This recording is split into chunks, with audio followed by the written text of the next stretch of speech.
Sabi kasi niyang cellphone mo, basag na ako kasi Pasko na. Yung magkano lang ako eh. Nagawa kayo nung buwapag yun dito eh. Papagawa lang. 6 LCD. Lumag yung malupit. LCD. Pagalitan ko muna tong cellphone mo, bakit nahulog siya? Hindi man lang kumapit. Bibo man pala to.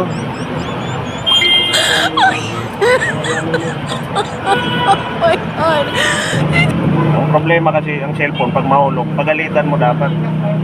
Para sunod, di na siya mahulog. Sabihin mo, bakit ikaw umawak? Bakit na?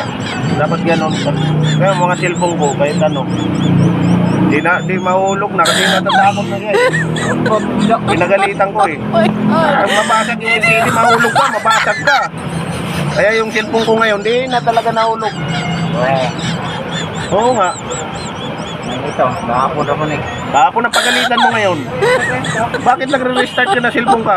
Di ba di na magre-restart? Takutin mo ngayon. Papatayin kita pag magre-restart ka pa na cellphone ka. Takot na yung cellphone na yan.